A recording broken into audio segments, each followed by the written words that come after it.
السلام عليكم ورحمة الله وبركاته.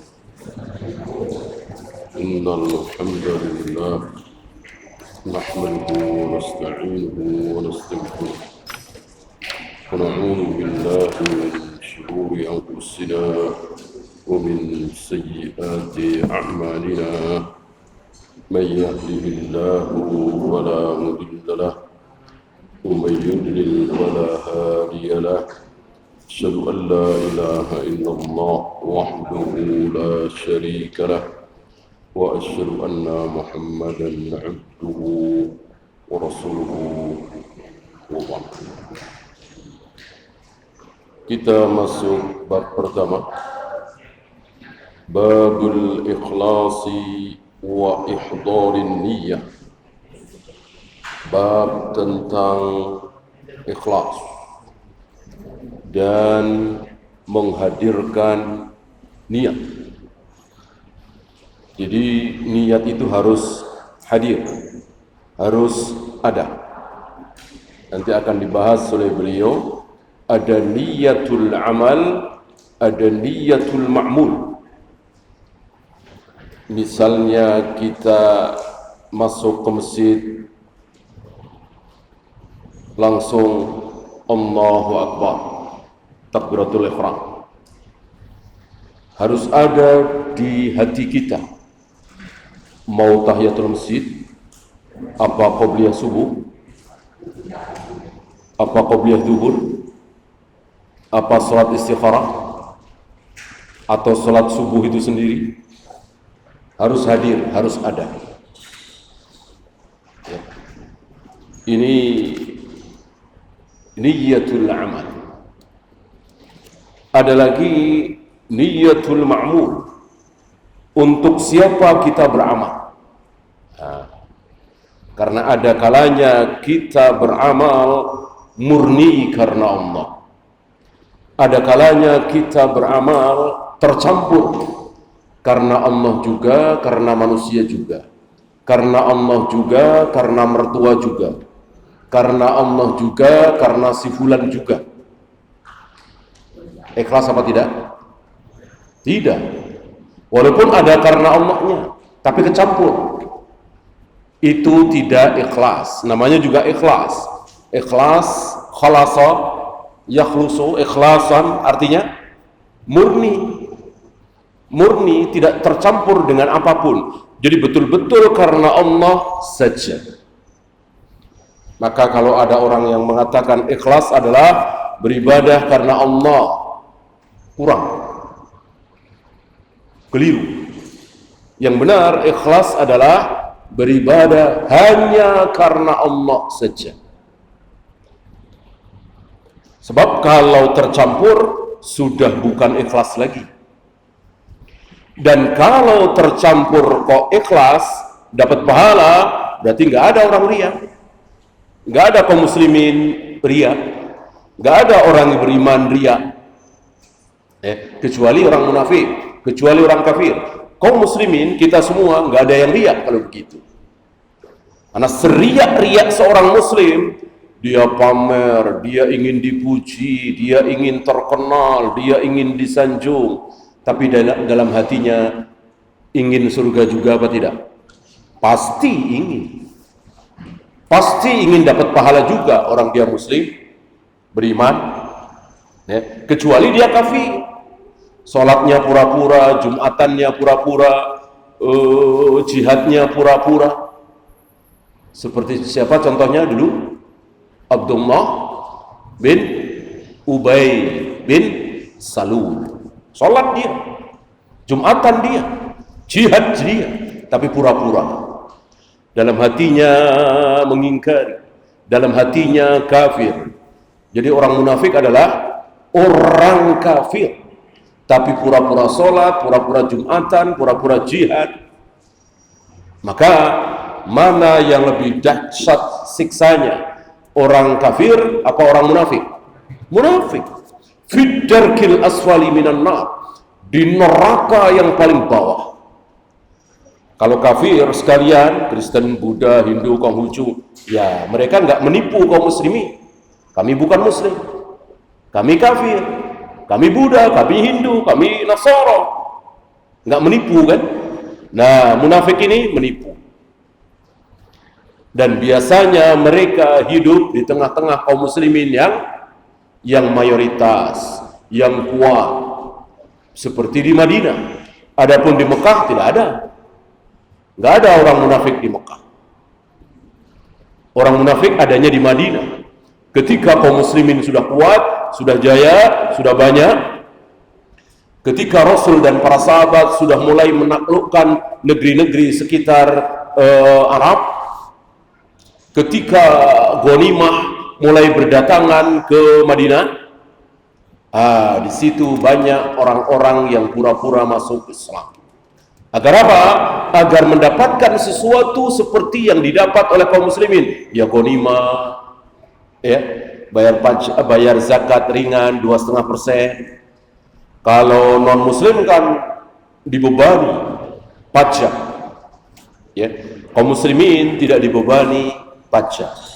Kaum muslimin hanya dibebani zakat 2,5%, kecil. Itu pun setiap tahun.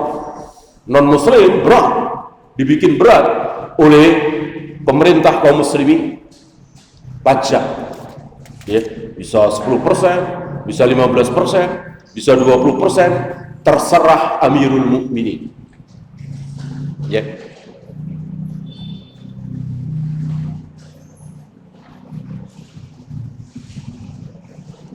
Fi jami'il a'mali wal aqwal, di semua perbuatan dan ucapan, wal ahwal, dan keadaan.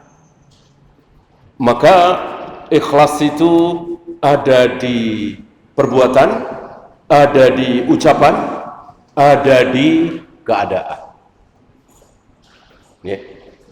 Berapa banyak orang yang mengucapkan, saudara-saudara, tidak ada yang saya harapkan kecuali ridho Allah. Saudara-saudara, saya tidak pamer. Saudara-saudara, saya tidak ingin dipuji. Padahal dia riya. Mungkin nggak? Mungkin nggak? Sangat mungkin. Sangat mungkin. Ya. Kan hanya Allah yang tahu hati seorang manusia. Selain Allah tidak tahu. Jibril aja nggak tahu. Rasul aja nggak tahu. Ya. Rasul itu kalau kedatangan orang-orang munafik yang tidak mau ikut perang, ya Rasul, aku tidak ikut perang karena aku sakit. Kata Nabi, ya semoga Allah ampuni. Ya Rasul, aku tidak ikut perang karena aku pincang, misalnya. Kata Nabi, ya semoga Allah ampuni. Beliau tidak melihat sorot mata, beliau tidak melihat bagaimana lawan bicara, cara bicaranya, bohong apa tidak. Ya. Beliau tidak berusaha ingin tahu apa yang ada di hati manusia. Yang tahu hanya Allah. Ya.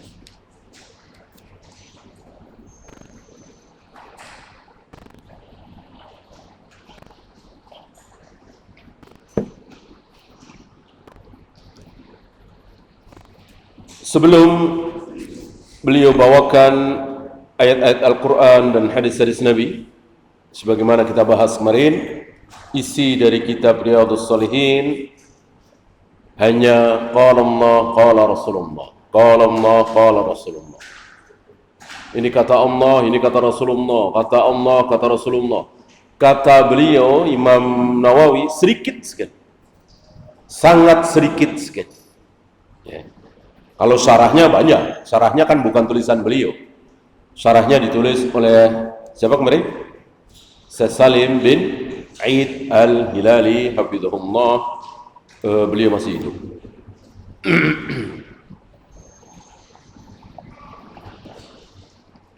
Adapun dua sahabat beliau, yaitu Syekh Ali Hasan dan Syekh Musa Nasr, kedua-duanya telah mendahului beliau menghadap Allah Jalla wa'ala.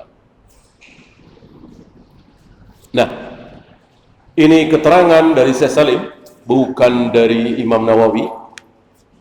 Al-ikhlasu huwa ayyurada bil amali wajha Allah la ghairahu.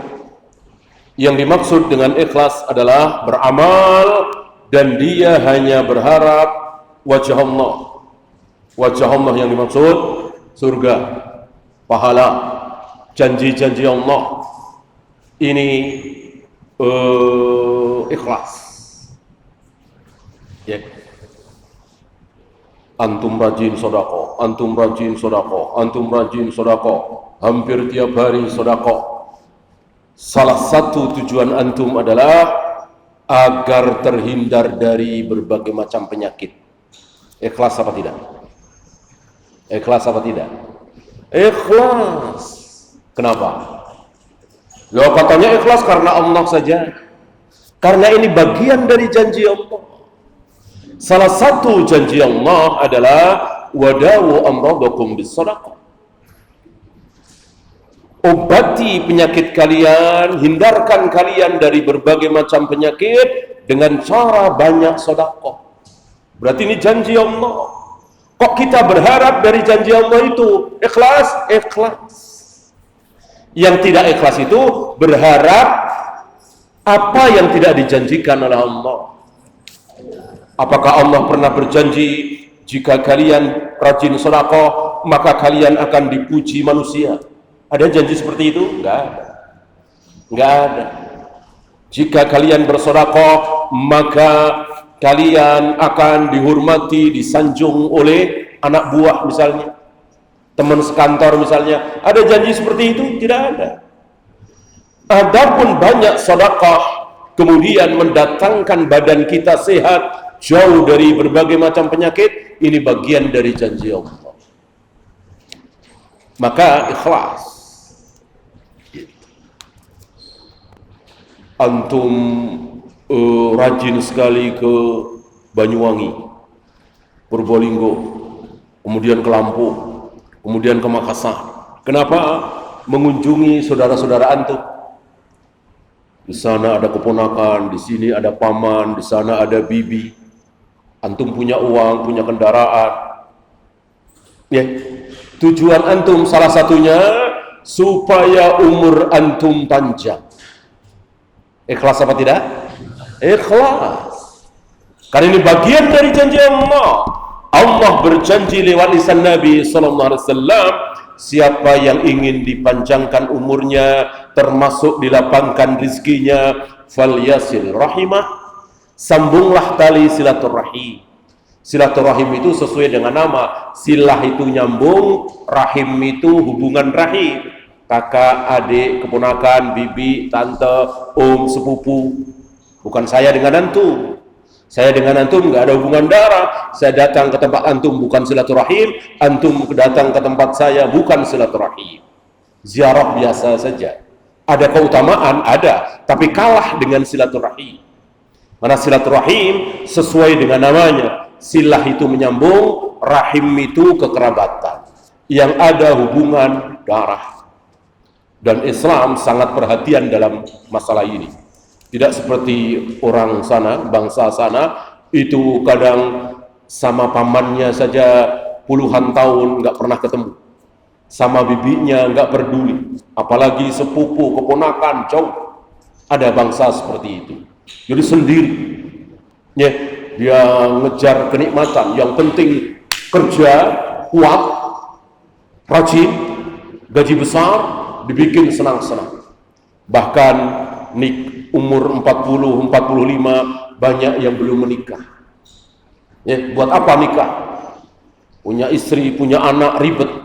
Ya, sementara kebutuhan biologis tiap malam mereka salurkan. Ganti-ganti pasangan suka-suka mereka bayar. Ya. Saya yakin antum tahu bangsa apa. Tinggal nunggu saatnya aja hancurnya bangsa ini. Ya, bangsa seperti ini hancur insya Allah. Beda dengan kaum muslimin.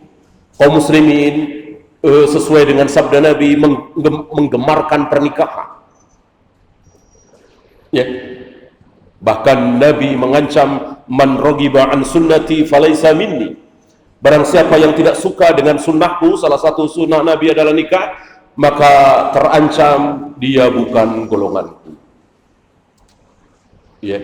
Dengan pernikahan ada anak, sepupu, paman, bibi, keponakan, disambangi, didatangi. Barangkali ada yang kelaparan, barangkali ada yang terlilit hutang, barangkali ada yang belum bisa bayar SPP anaknya, dan seterusnya dan seterusnya. Inilah kaum muslimin, saling tolong menolong. Ya. Maka ketika Nabi ditanya sedekah kepada fakir miskin berpahala berapa? 1 pahala sedekah. Sementara sedekah dengan paman, bibi, keponakan, sepupu ada 2 pahala. Apa dan apa? Sedekah dan silaturahim. Sedekah dan silaturahim. Jadi silaturahim itu tidak hanya berupa datang, tapi berupa nolong juga termasuk silaturahim. Kita nggak datang ke kampung, tapi kita kirimkan bantuan uang, transfer. Ini bagian dari silaturahim. Ya.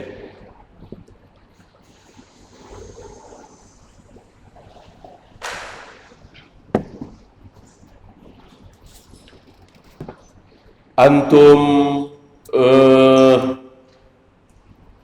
tiap pagi baca ayat kursi 7 kali dengan harapan, dengan tujuan selain surga, selain pahala.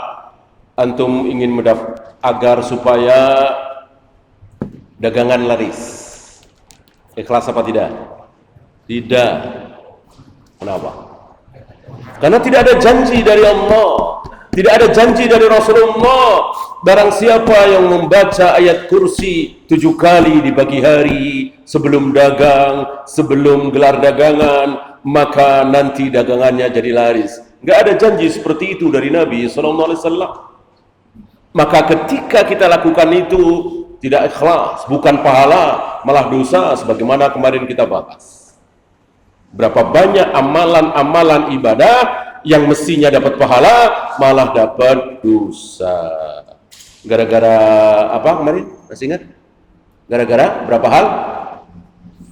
Gara-gara 3 hal, ya kan? Mestinya dapat pahala dari pembacaan Yasin itu, dari pembacaan ayat kursi itu, dari istighfar itu, dia dapat pahala. Gara-gara 3 hal ini, dia dapat dosa. Makanya hati-hati. Harus dengan ilmu. Tentu antum tidak mau, saya tidak mau beramal bukan dapat pahala, malah dapat dosa. Ya. Apa ada orang ibadah malah dapat dosa? Contoh jelas, ikut sholat berjamaah di masjid bersama imam, malah kepalanya oleh Allah dirubah menjadi kepala keledai. Nah, apa enggak sial itu? Udah ikut sholat berjamaah bersama imam, bukannya dapat pahala, malah kepalanya dirubah menjadi kepala keledai. Kenapa? Iya, karena dia tidak mengikuti sunnah Nabi, tidak mengikuti contoh dari Nabi. Imam belum mengangkat kepala dari sujud, dari ruku, dia sudah mengangkat kepala duluan. Ini terancam lewat lisan Nabi, baddalallahu ra'sahu ra'sal himar. Allah akan rubah kepalanya menjadi kepala keledai. Kita nggak bisa bayangkan ya, yang sholat saja kepalanya dirubah menjadi kepala keledai. Gimana yang tidak berjamaah, gimana yang tidak sholat? Ya, dari sini pelajaran besar bagi kita. Kita harus mengikuti sunnah Nabi Sallallahu Alaihi Wasallam, aturan Nabi Alaihi Salatu Wassalam. Jangan pakai akal kita, jangan pakai nurani kita, jangan pakai ra'yu kita. Kalau pakai akal, pakai ra'yu, mana yang lebih bagus? Ngeluarin uang puluhan juta cuman buat lempar-lempar jumroh, nyium hajar aswad, muter-muter, ya? Apa mendingan bagi-bagi fakir miskin? Tetangga-tetangga kita bagi-bagi. Coba pakai nurani, pakai akal, pakai ra'yu. Mana yang lebih baik? Tanyakan kepada profesor, doktor, tanyakan kepada orang-orang awam, bagusan mana uang 50 juta buat biaya lempar-lempar jumroh, cium hajar aswad, muter-muterin Ka'bah, apa bagi-bagi fakir miskin, orang yang membutuhkan. Tentu secara ro'yu, secara akal, secara nurani lebih baik dibagi-bagi. Tapi secara dalil, nolong fakir miskin, bagi-bagi uang, rukun Islam bukan? Bukan. Pergi haji, melempar jumroh, mencium hajar aswad, tawaf, sa'i, rukun Islam bukan? Rukun Islam. Maka jangan pakai nurani, jangan pakai akal, jangan pakai ro'yu. Kalau sudah ada dalil. Kecuali belum ada dalil, nggak ada dalil, nggak ada ayatnya, nggak ada hadisnya, silahkan. Ya, gimana caranya supaya fakir miskin ini tidak kelaparan lagi? Ada ayatnya nggak? Ada dalilnya nggak? Nggak ada kan? Maka terserah. Mau dikasih sembako terserah, mau kasih uang mentahannya terserah, mau kasih kerjaan terserah. Kita boleh pikir karena di ayat nggak ada, di hadis nggak ada supaya fakir miskin terhindar dari kelaparan. Gimana caranya? Kan cuman suruh nolong saja, ya. Tapi kalau sudah ada dalil, maka wajib kita pakai dalil, jangan pakai ro'yu lagi, jangan pakai akal lagi. Itulah kaidah besar, idza waradal athar batalan nadhar. Kalau sudah ada athar, ada dalil, maka batal seluruh pendapat. Mau pendapat Imam Syafi'i, pendapat Imam Bukhari, pendapat Imam Malik, bahkan pendapat Abu Bakar dan Umar. Kalau bertentangan dengan dalil, pendapat harus dibatalkan. Ya. Nah, dengan penjelasan beliau yang singkat tadi, bahwa ikhlas adalah beramal, beribadah, melakukan kebaikan, tujuannya adalah Allah. Pertanyaan saya, adakah orang Buddha yang ikhlas? Adakah orang Hindu, orang Konghucu, Yahudi, Nasrani ikhlas? Adakah? Ada? Ada? Enggak ada. Enggak ada. Ikhlas dari mana? Ikhlas kan melakukan sesuatu. Bisa ibadah mahdha, salat, puasa, zikir, wirid, lempar jumrah, tawaf, atau ghairu mahdha, sedekah, nikah, nolong orang, menyantuni fakir miskin. Yang diharap adalah pahala dari Allah, wajah Allah, ridha Allah, termasuk surga. Sampai di sini, adakah non muslim yang ikhlas? Ya nggak ada. Ikhlas dari mana? Allah saja siapa mereka nggak kenal. Orang Buddha, Hindu, Konghucu nggak kenal Allah itu siapa. Gimana mereka mau melakukan kebaikan atas nama Allah, berharap ridha Allah? Nah, maka wajib kita yakini seyakin-yakinnya, nggak ada non Muslim ikhlas. Yang ada rela barangkali. Rela mungkin. Jangan samakan ikhlas dengan rela. Ridho. Ya. Kalau ridho rela mungkin. Ada orang Buddha misalnya punya uang miliaran, dia ngasih 100.000, 200.000 ke si fulan. Mosok nggak rela sih? Insya Allah rela. Ikhlas? Tidak. Karena sekali lagi, ikhlas adalah berbuat kebaikan dengan tujuan Allah, supaya diridhoi oleh Allah. Tidak mungkin ada non-muslim yang ikhlas. Nah, karena ikhlas ini bahasa Arab yang sudah menjadi bahasa Indonesia, maka sering dipakai oleh non-muslim. Mereka ikut mengatakan ikhlas, ikhlas, ikhlas. Ya.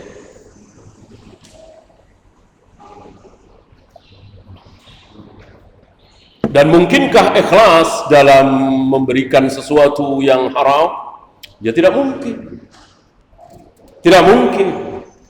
Mosok berharap ridho Allah dengan melakukan yang haram? Nggak mungkin. Ya, nyuap misalnya, ya kan? Nyuap polisi, padahal dia salah, harus ditilang, melanggar lampu merah. Di sini ikhlas ini Pak ya, ikhlas ya. Ya nggak mungkin ikhlas lah. Itu kan haram. Ar-rashi wal murtasi fahuma finnar.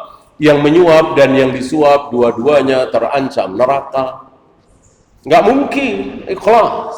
Ikhlas itu amal kebaikan. Sedekah, nolong orang, sholat, puasa, zikir, wirid. Dalam hal maksiat tidak mungkin ada keikhlasan. Rela mungkin. Ya.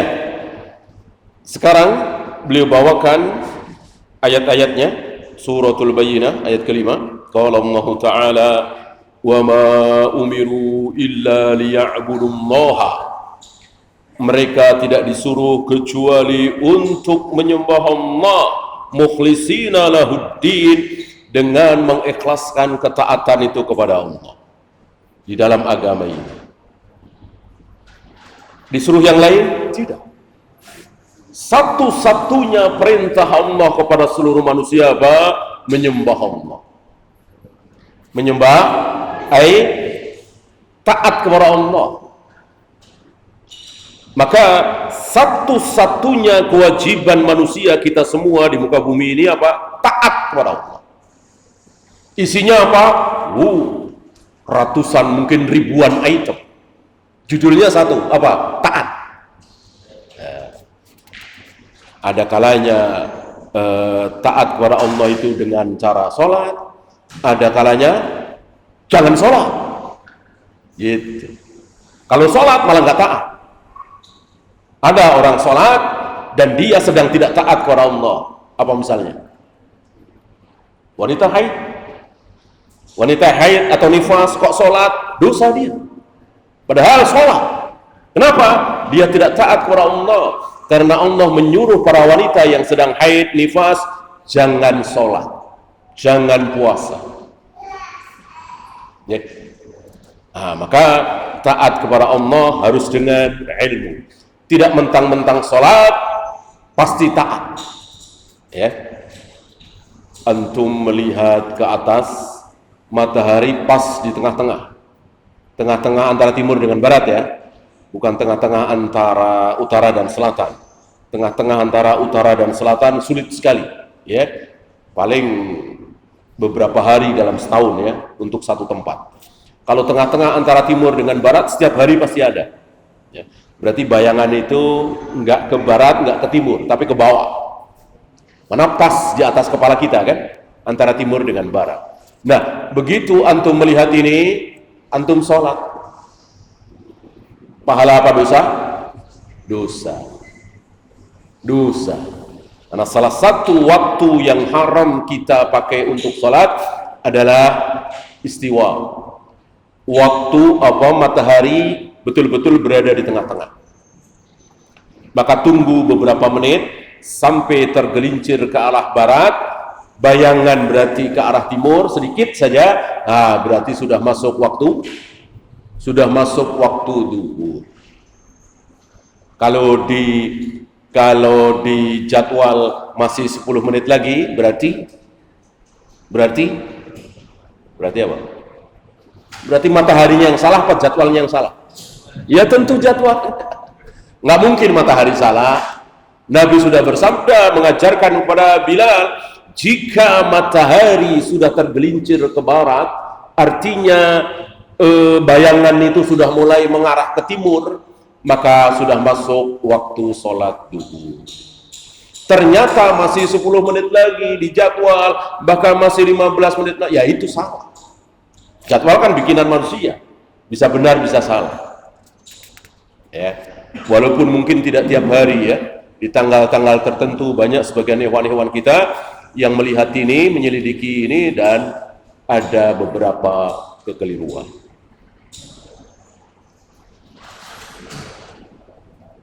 Begitu pula ketika bayangan sebuah benda sama panjang dengan bendanya. Bayangan mengarah ke timur. Misalnya tinggi kita 160 cm. Bayangan kita ukur pas 160 cm ke arah timur. Berarti sudah masuk waktu asar. sudah masuk waktu asar. Dan begitu seterusnya. Nabi diajari oleh Jibril langsung kapan awal waktu sholat. Diajak sholat beliau oleh Jibril. Awal duhur, awal asar, awal maghrib, awal isya, awal subuh. Besoknya datang lagi Jibril mengajarkan kepada Nabi, mengajak Nabi untuk sholat apa? Akhir duhur, akhir asar, akhir maghrib, akhir isya, akhir subuh. Jibril mengajarkan pada Nabi alaihi salatu wassalam jarak yang dibolehkan sholat duhur, dari kapan ke kapan, asar dari kapan ke kapan, maghrib dari kapan ke kapan, dan seterusnya. Dan Nabi ajarkan ini kepada Bilal Ibnu Umi Maktum, Abu Mahdurah, muadzin Nabi. Dan Nabi akhirnya bertanya kepada Bilal, ya Bilal, arihna bis salat. Ya Bilal, arihna bis salat. Wahai Bilal, kapan waktu salat, kapan? Gembirakan kami dengan salat. Luar biasa Nabi sallallahu alaihi wasallam, ya. Ketika penat,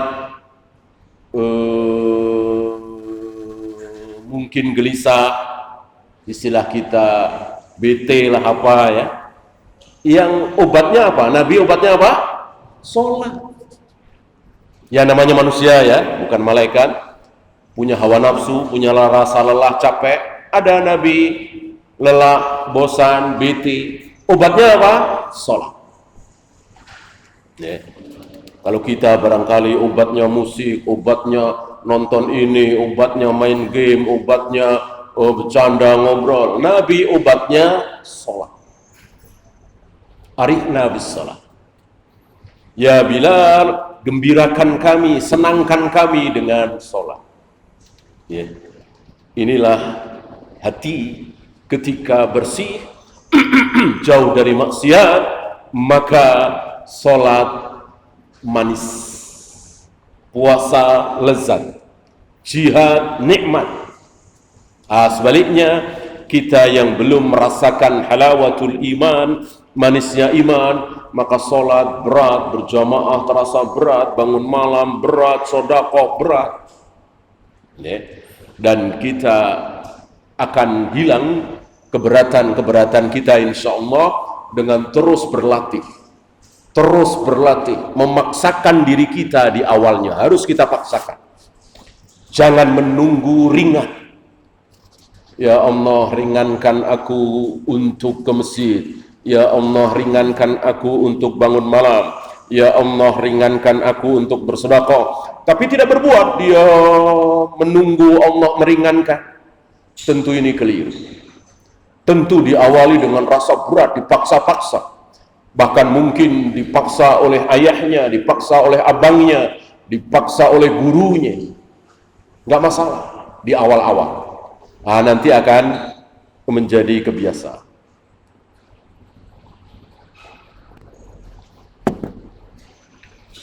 Wa yuqimus salata wa yu'tuz zakata wa dzalika dinul qayyimah. Setelah mengikhlaskan tauhid hanya kepada Allah, taat kepada Allah, dilanjutkan dengan sholat, zakat. Taulah kita dari sini bahwa iman harus diteruskan dengan apa?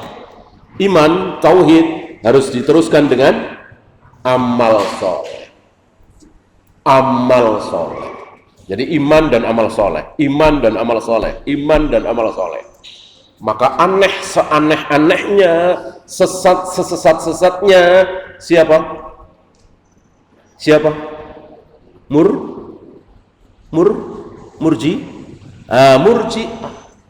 Murji'ah ini sesat-sesatnya. Bagi golongan Murji'ah, iman dengan amal soleh nggak ada hubungannya. Karena iman itu sekedar percaya Allah ada, malaikat ada, kitab-kitab ada, hari kiamat ada, surga neraka ada, udah. Itulah iman. Nggak ada hubungannya dengan wudhu, dengan sholat, dengan puasa, dengan zakat, dengan haji. Itu murji'ah. Murji'ah. Ya.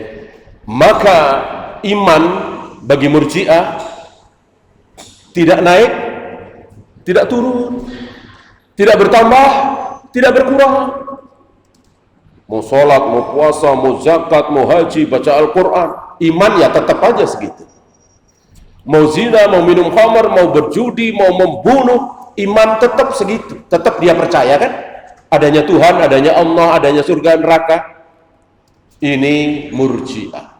Beda dengan para nabi, para rasul, para sahabat. Mereka meyakini iman bisa bertambah.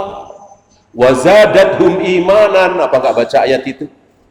Iman mereka bertambah. Jika mendengar ayat-ayat Allah, iman mereka bertambah. Jika disebut nama Allah, wajilat qulubuhum, hati mereka bergetar. Jika dibacakan ayat-ayat Allah, bertambah imannya. Berarti iman bisa bertambah. Bisa bertambah, otomatis bisa berkurang. Kapan berkurang, menurun, mengecil? Ketika zina, ketika minum khamar, ketika berjudi, ketika tidak sholat, dan seterusnya. Inilah ahlus sunnah. Inilah as-salaf. Inilah al-firqatun najiyah. Kalau murji'ah beda. Ya. Maka bagi murji'ah imannya seorang pelacur dengan imannya Abu Bakar Umar sama. Bahkan dengan imannya Jibril sama. Ini keyakinan sesat kaum murji'ah. Sangat berbeda dengan ahlus sunnah yang mengikuti Rasul dan para sahabat.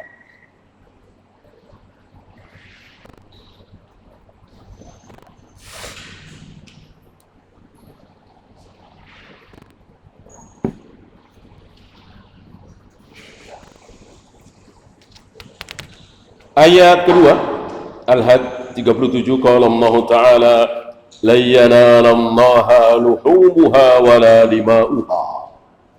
Tidak sampai kepada Allah apanya? Ini menceritakan tentang kurban ya, ibadah kurban ya, sembelihan. Tidak sampai kepada Allah dalam hal sembelihan itu apanya? Dagingnya, darahnya. Jadi mau sapi 1 ton, 1,5 ton, percuma. Kalau tidak ikhlas. Darah yang mengalir sampai puluhan liter misalnya, pada saking besarnya, percuma. Kalau tidak ikhlas, itu maksudnya. Kalau ikhlas, tidak percuma. Sama-sama ikhlas. Yang satu kurban sapi nggak sampai 300 kilogram, 3 kintal. Yang satu 1,5 ton, hampir 2 ton, tentu berbeda. Sama-sama ikhlas. Ya. Adapun tidak ikhlas, percuma. Walakin yanaluhu taqwa minkum. Yang sampai kepada Allah ketakwaan kalian. Takwa itu di mana? Nabi pernah mengatakan takwa sambil nunjuk kemana? Kepala, perut, kaki, dada. Dada. At-taqwa hahuna. At-taqwa hahuna. At-taqwa hahuna. Takwa itu di sini. Takwa itu di sini. Takwa itu di sini. Enggak kelihatan di hati. Di dalam rongga dada, ya, bukan di saum, bukan di sholat, bukan dibaca Al-Quran. Berapa banyak orang yang baca Al-Quran dan dia tidak bertakwa? Kenapa? Karena dari bacaan itu dia berharap sanjungan, pujian, bayaran, gaji, dan seterusnya. Tercampur antara pahala dengan itu. Ya. Bukan berarti dia tidak boleh mendapatkan dunia, boleh ketika tidak tercampur. Ya, saya kira antum tahu ulama-ulama dalam mengajar mendapatkan hadiah besar. Ya, qadil qudat, qadinya para qadi, hakimnya para hakim. Ibnu Hajar al-Asqalani penulis kitab Bulughul Maram, Fathul Bari dan lain-lain, itu luar biasa kayanya, kaya meraya, karena mendapatkan hadiah besar dari khalifah. Apakah kita katakan beliau tidak ikhlas, beliau ngincar dunia? Tentu tidak. Ya, maka ikhlas dan tidak ikhlas hanya Allah yang tahu. Walaupun dia bergelimang harta, banyak hadiah, gaji besar, tapi ikhlas mungkin ada kalanya dia tidak mendapatkan apa-apa, malah ditolak-tolakin semua, tapi nggak ikhlas. Mungkinkah? Mungkin. Bayaran dia tolak, hadiah dia tolak, ya. Tapi dia apa?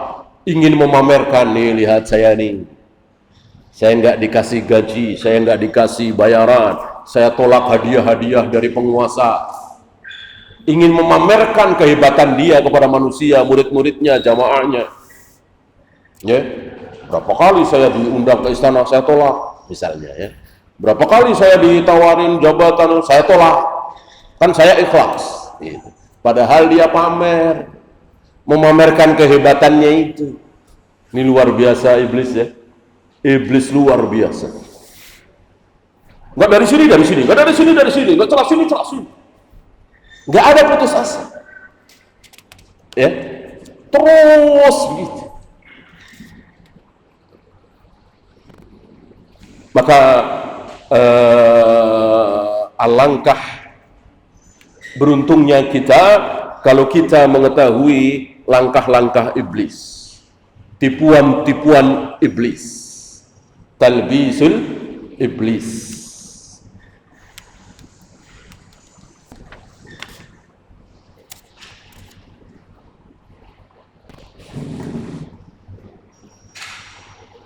Ayat terakhir.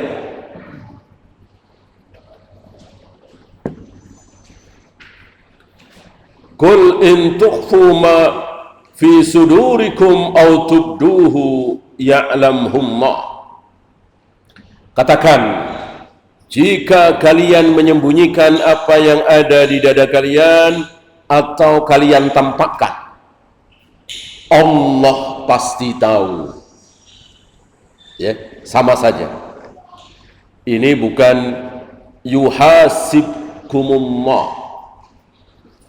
Allah pasti menghisab. Ini ayat yang lain. Itu luar biasa ayat itu. Ayat yang dirasa sangat-sangat berat oleh para sahabat. Ya. Alhamdulillah, berkat kesabaran para sahabat, kepasrahan para sahabat, ayat tersebut dimansuh oleh Allah, dimansuh dengan ayat la yukallifullahu nafsan illa wus'aha. Allah tidak akan membebani seseorang dengan beban di luar kesanggupannya. Setelah turun ayat ini, maka ayat yang tadi dimansuh. Dan begitulah para sahabat. Semakin ringan, semakin ringan. Beda dengan orang Yahudi, semakin berat, semakin berat.